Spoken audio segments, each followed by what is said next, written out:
Hi అండి. ఈరోజు నేను ఎండు నెత్తల ఫ్రై కర్రీ కూడా చేస్తున్నానండి. కర్రీ పార్ట్ 2లో చూపిస్తాను. ఇప్పుడు ఫ్రై ఎలా చేయాలో చూద్దాం. ముందుగా ప్యాన్ పెట్టుకొని ఆయిల్ వేసుకోవాలండి. 2 టేబుల్ స్పూన్ల ఆయిల్ వేసుకున్నాక కొంచెం మరగాలి.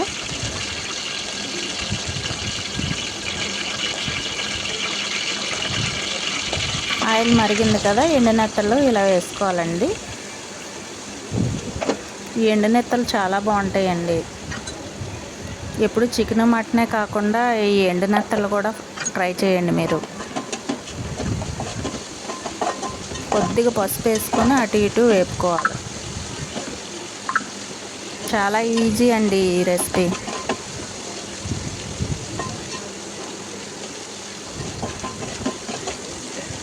కొంచెం వేగాలండి. కొంచెం కారం వేసుకోవాలి. 1 టేబుల్ స్పూన్ కారం వేసుకొని కలుపుకోవాలి. ధనియాల పౌడర్ కూడా వేసుకోవాలండి. క్రిస్పీగా వస్తాయి ఇవి వేగాక. ఇవి పప్పుచారులకు కూడా నంచుకోవడానికి చాలా బాగుంటాయండి.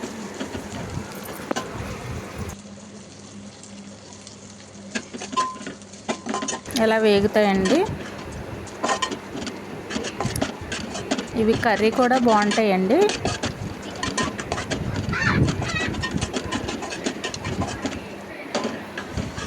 ఇలా ఫ్రై అవుతాయి దగ్గరగా. మరి లైక్ చేయండి, షేర్ చేయండి, సబ్స్క్రైబ్ చేయండి.